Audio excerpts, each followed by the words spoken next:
కొన్ని జ్వరాలు వచ్చి మనిషి చనిపోయే పరిస్థితి ఉంటుంది కాబట్టి దయచేసి ప్రతి ఒక్కరూ ఆరోగ్యాన్ని కాపాడుకోవాలి. ఎందుకంటే మన అన్ని వ్యవసాయ కుటుంబాలు కాబట్టి మనం పనిచేస్తేనే మనకి ఇంత తిండి దొరుకుతుంది. మన పిల్లల్ని మంచిగా చదివించాలంటే మనం ఫస్ట్ ఆరోగ్యంగా ఉండాలి. కాబట్టి ప్రతి ఒక్కరు ఆరోగ్యంగా ఉండాలంటే పరిసరాలన్నీ పరిశుభ్రంగా ఉంచుకోండి. ఇంటి ముందర ఈగలు దోమలు కానీ మన ఇంట్లోకి వచ్చే విధంగా మనం ఉండొద్దు. దయచేసి ఇంటి ముందర మురికి నీరు నిల్వ ఉన్నా కానీ బ్లీచింగ్ పౌడర్ కొంచెం అంత తీసుకొచ్చుకొని మనం జగిత్యాలు కానీ ఈ గొల్లపల్లి కానీ ఇట్లా వెళ్ళినప్పుడు ఖచ్చితంగా బ్లీచింగ్ పౌడర్ కొనుకొచ్చుకొని ఇంటి ముందర చల్లుకునే ప్రయత్నం మనం చేయాలి.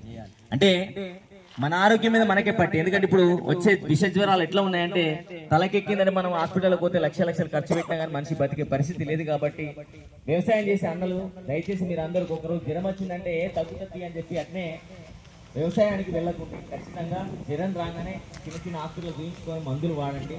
మీ ఆరోగ్యం ముఖ్యం ఫస్ట్. ఎందుకంటే మనం ఆరోగ్యంగా ఉంటే మన కుటుంబం బాగుంటుంది, మన కుటుంబం బాగుంటే మన పిల్లలు బాగుంటారు, మన పిల్లలు బాగుంటారు, రేపు పొద్దున వాళ్ళ జీవితాలు బాగుంటాయి. కాబట్టి ఫస్ట్ మనం ఆరోగ్యంగా ఉండాలని చెప్పి సందర్భంగా తెలియజేస్తున్నాం.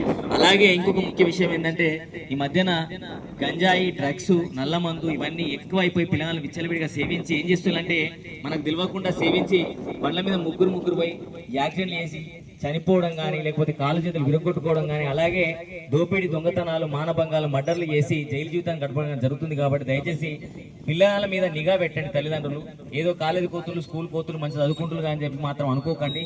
వాళ్ళ యొక్క నడవడిక, వాళ్ళ ప్రవర్తన ఎట్లుంది, వాళ్ళ మాట తీరు ఎట్లుంది, వాళ్ళు తెలంగాణకి ఏం చేస్తుండ్రు, ఫోన్లు పట్టుకొని కూర్చుంటారు, అలా మాట ఎట్లా మాట్లాడుతుండ్రు, అధికంగా కోపంగా ఉందా, ఎట్లా ఉందని చెప్పి ప్రతి ఒక్కరూ చూడాల్సిన బాధ్యత మీ మీద ఉంది. ఎందుకంటే వాళ్ళు రేపు పొద్దున ఏదైనా సంఘం లోపల పెద్ద నేరం చేసి ఉంటే మన కుటుంబానికి ప్రతిష్ట లేకుండా పోతుంది, మనకు కూడా విలువ లేకుండా పోతుంది. కాబట్టి దయచేసి మీ పిల్లల్ని జాగ్రత్తగా చూసుకోండి. ఖచ్చితంగా నెలకు 2 నెలలకు ఒకసారన్నా కాలేజీకి వెళ్ళి కాలేజీకి వస్తుందా లేదా పిల్లగాలని చెప్పి తెలుసుకోవాల్సిన బాధ్యత మీ అందరి మీద అని చెప్పి తెలియజేస్తూ ఈ కార్యక్రమం ఉద్దేశించి మా అశోకన్న గలం లోపల ఒక మంచి పాట విందాం. మలేరియా, పైలేరియా, సెల్లెలా ఈ మహమ్మారి రోగాలు సెల్లెలో సెల్లెలా,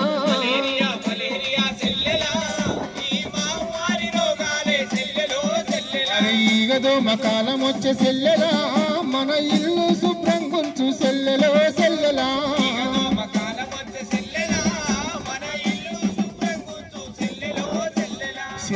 సేదారము రోగాలకు కారము, మురికి కుప్పలతోటి నరకాల శాపము, అంటువ్యాధి రోగాలకు ఆజ్యం పోస్తుంది, మన ప్రజల ప్రాణాలకు గోతులు తీస్తుంది.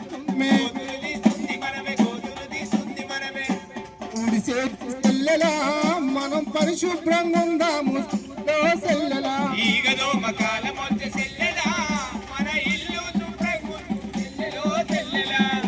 దౌడు చేసి సెల్లెలా మనం పరిశుభ్రంగా ఉందాము సెల్లెలో సెల్లెలా,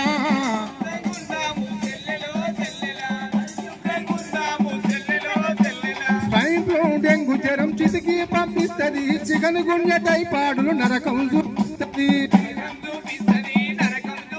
అరే నట్టు విరగదీసి నట్టు నడవకుండా చేస్తుంది, విష జ్వరాలతోటి విలవిలాడిస్తుంది.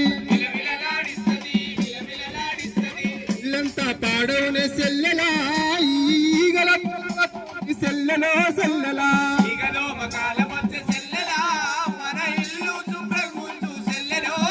అయ్యో మలేరియా, పైలేరియా సెల్లెలా, ఈ మహమ్మారి రోగాలే సెల్లెలో సెల్లెలా,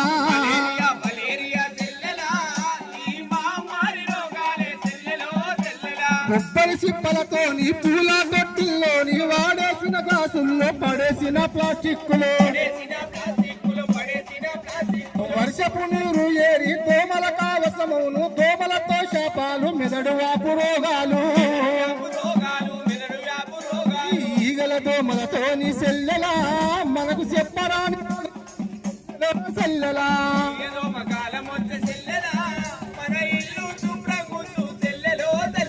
మలేరియా, పైలేరియా సెల్లెలా, ఈ మహమ్మారి రోగాలు సెల్లెలో సెల్లెలా,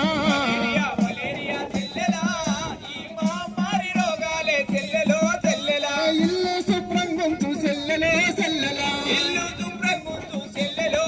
మన పల్లె శుభ్రం గుంచు సెల్లెలో సెల్లెలా,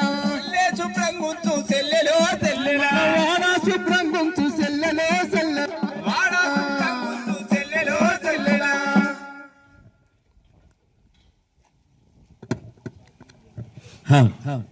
కాబట్టి దయచేసి ప్రతి ఒక్కరూ మీ ఆరోగ్యాన్ని కాపాడుకోవాలి. ఇంటి చుట్టుపక్కల ఎక్కడ కూడా చెత్తా చెదారం నిల్వ ఉండకుండా చూసుకోవాలి. మన ఇంట్లోపల ప్లాస్టిక్ నిషేధించింది ప్రభుత్వం కాబట్టి ప్లాస్టిక్ వస్తువులు వాడద్దు. ప్లాస్టిక్ వస్తువులు భూమి లోపల అవి ఎప్పటికి కూడా చెదలెక్కేవి అట్నే ఉంటాయి కాబట్టి దానివల్ల క్యాన్సర్ వచ్చే అవకాశం ఉంది కాబట్టి ప్లాస్టిక్ ను వాడద్దు. అలాగే ఆరు బయట మల విసర్జన చేయొద్దు.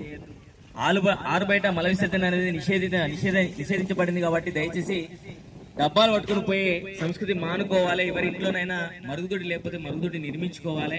ఇవన్నీ ప్రభుత్వం మన గురించి ఆలోచిస్తుంది. ప్రభుత్వం ఈ పథకాలను తీసుకొచ్చి ప్రభుత్వం ఏం చేస్తుందంటే మీరు అందరూ ఆయురారోగ్యాలతో ఉండాలని చెప్పి జిల్లా కలెక్టర్ గారి ఆదేశానుసారం జిల్లా పౌర సంబంధాల అధికారి గారి నేతృత్వం లోపల ఈరోజు మన గ్రామానికి రావడం జరిగింది. కాబట్టి కార్యక్రమం ఉద్దేశించి మిత్రుడు సురేష్ గారి లోపల ఒక మంచి పాట వింది. బీద సాదల బతుకులు మార్చి నింగికి ఎగసింది, పల్లెవాదల బతుకులు మార్చి నింగికి ఎగసింది, బీద సాదల బతుకులు మార్చి నింగికి ఎగసింది. అర పల్లె పల్లెలో గల్లి గల్లిలో జెండా ఎగిరింది, పేదల జెండా ఎగిరింది. బీద సాదల బతుకులు మార్చి నింగికి ఎగసింది, బీద సాదల బతుకులు మార్చి నింగికి ఎగసింది, బీద సాదల బతుకులు మార్చి నింగికి ఎగసింది. మహాలక్ష్మి పథకముతోని మహిళల మనసే దోచుకుందిరా, మహిళల మనసే దోచుకుందిరా, మహిళల మనసే దోచుకుందిరా. గృహజ్యోతి పథకముతోని మహిళల మనసే దోచుకుందిరా, మహిళల మనసే దోచుకుందిరా, మహిళల మనసే దోచుకుందిరా. చేయూతిచ్చి చెదిరిపోని బంధమోలే తోడు నిలిచెరా, బంధమోలే తోడు నిలిచెరా, బంధమోలే తోడు నిలిచెరా. చేయూతిచ్చి తిరిగిపోని బంధమోలే తోడు నిలిచెరా, బంధమోలే తోడు నిలిచెరా, బంధమోలే తోడు నిలిచెరా. నీ పాలనతో మనవోసలనే మార్చివేశారా, స్వచ్ఛమైన నాలనతో మన గోసలనే తీర్చివేశారా, మచ్చలేని పాలనతో మన బాధలనే మార్చివేశారా, స్వచ్ఛమైన లాలనతో మన గోసలనే తీర్చివేశారా. పల్లె పల్లెలో గల్లి గల్లిలో జెండా ఎగిరింది, పేదల జెండా ఎగిరింది. బీద సాదల బతుకులు మార్చి నింగికి ఎగసింది, బీద సాదల బతుకులు మార్చి నింగికి ఎగసింది, బీద సాదల బతుకులు మార్చి నింగికి ఎగసింది. అభయస్తమే అందించదిగో ఆరు గ్యారంటీలు తెచ్చరా, ఆరు గ్యారంటీలు తెచ్చరా, ఆరు గ్యారంటీలు తెచ్చరా. అరువులైన పేదల కోసం పథకాలన్నీ పంచి పెట్టరా, పథకాలన్నీ పంచిపెట్టరా, పథకాలన్నీ పంచిపెట్టరా. పల్లెల నుండి పట్టణాలకు పాలనతోనే మార్పు తెచ్చరా, పాలనతోనే మార్పు తెచ్చరా, పాలనతోనే మార్పు తెచ్చరా. ఇందిరమ్మ రాజ్యంలో పేదల బాధలు ఉండొద్దంటూ తెచ్చుకున్న తెలంగాణలో ఎంతో చూపాలంటూ, ఇందిరమ్మ రాజ్యంలో పేదల బాధలు ఉండొద్దంటూ, తెచ్చుకున్న తెలంగాణలో ఎంతో చూడాలంటూ. పల్లె పల్లెలో గల్లి గల్లిలో జెండా ఎగిరింది, పేదల జెండా ఎగిరింది. బీద సాదల బతుకులు మార్చి నింగికి ఎగసింది, బీద సాదల బతుకులు మార్చి నింగికి ఎగసింది, బీద సాదల బతుకులు మార్చి నింగికి ఎగసింది. థ్యాంక్ యూ తమ్ముడు. కాబట్టి ఇంకొక విషయం ఏంటంటే ప్రభుత్వ పథకాలు తీసుకొచ్చింది. మహిళలందరూ ముందు వరుసలో ఉండాలి, వాళ్ళ జీవితాల లోపల మార్పు రావాలనే ఉద్దేశంతో ఇందిరా మహిళా శక్తి అనే పథకం తీసుకొచ్చింది. దీని ద్వారా 1 కోటి మంది మహిళల్ని కోటీశ్వరులు చేయాలనే ఉద్దేశంతో ప్రభుత్వం ఆ దిశగా అడుగులు ఇంతకుముందు ప్రవేశపెట్టిన పథకాలు ఏవైతున్నాయో ఉచిత బస్సు ప్రయాణం ఆడవాళ్లకు ఎంతో ఉపయోగకరంగా, అంటే ఇక్కడ నుంచి రాష్ట్రమంతటా ప్రయాణించేందుకు వీలుగా ఉచిత బస్సు ప్రయాణం ప్రవేశపెట్టింది. అలాగే 200 యూనిట్ల వరకు కరెంట్ ఉచితంగా ఇస్తుంది. అలాగే ప్రభుత్వం ఆలోచించి 500 రూపాయలకే సబ్సిడీ తోటి గ్యాస్ సిలిండర్ ఇస్తుంది. ప్రభుత్వం ప్రవేశపెట్టిన ప్రతి పథకం రైతన్నల కోసం రైతు భరోసా పథకం ప్రవేశపెట్టి ఎకరాకు 12,000 రూపాయలు ఇస్తానని ప్రభుత్వం ఇచ్చింది. అలాగే సన్నవాట్లు వేసుకుంటే మనకు 500 రూపాయలు బోనస్ ఇస్తానది ప్రభుత్వం కింటాలకు, అది కూడా ఖచ్చితంగా ఇచ్చింది. అంటే మాట ఇచ్చి నిలుపుకునే ప్రభుత్వం కాబట్టి ప్రజలందరూ ఆలోచించాలి. 6 గ్యారంటీలు ఏవైతున్నాయో అన్ని అమలు చేస్తుంది ప్రతి పల్లెల లోపల. ఇంకొకటి ఏంటంటే ఇందిరా మహిళా శక్తి అని చెప్పి ప్రభుత్వం తీసుకొచ్చిన ఈ పథకం కూడా ఎంతో ఆమోదయోగ్యమైంది కాబట్టి ప్రజలందరూ ఉపయోగించుకోవాలి. ఇంకొకటి మన భూభారతి చట్టం తీసుకొచ్చింది. భూభారతి చట్టం అనేది దాదాపు రైతన్నలు ఎవరైతే ఉన్నారో వాళ్ళందరికీ భూమికి ఒక ఎకరం పట్టాకుండా 20 గుంటలో 25 గుంటలో తాతల తండ్రులు సంక్రమించిన ఆస్తి ఏదైతుందో అది ఇంకా పట్టాకి ఎక్కని వాళ్ళు ఎవరైతే ఉన్నారో అవి ఆధారాలతో సహా మన భూభారతి చట్టం ద్వారా మనం పట్టా చేసుకునే అవకాశాన్ని ప్రభుత్వం కల్పించింది. ఇంకా గ్రామ సభలు నిర్వహించి వాటి దిశగా అడుగులు వేసి అవిని రైతన్నుల యొక్క సమస్యలను తీర్చడానికి ప్రభుత్వం ఆలోచిస్తుంది, ఆ ప్రణాళిక సిద్ధం చేస్తుందని చెప్పి సందర్భంగా తెలియజేస్తూ ఈ కార్యక్రమం ఇక్కడ నిర్వహించడానికి సహకరించిన పంచాయత్ సెక్రటరీ గారికి, అంగన్వాడీ గారికి, ఆశా వర్గాలకు, విన్న తల్లులందరికీ, అన్నలందరికీ, రైతన్నలందరికీ ప్రతి ఒక్కరికి పేరు పేరున కృతజ్ఞతలు తెలుపుతున్నామండి. ఈ కార్యక్రమం ఉద్దేశించి పంచాయత్ సెక్రటరీ గారు మాట్లాడవలసిందిగా కోరుతున్నాం. అవగాహన సదస్సుకి పరిసరాల పరిశుభ్రత, డ్రగ్స్ నిర్మూలన, ప్రభుత్వ పథకాల గురించి అవగాహన కల్పించినటువంటి కళా బృందాలందరికీ కూడా ధన్యవాదాలు తెలియజేసుకుంటున్నాను. థ్యాంక్ యూ అనండి. Thank you sir, thank you. అందరికీ నమస్కారం. Thank you.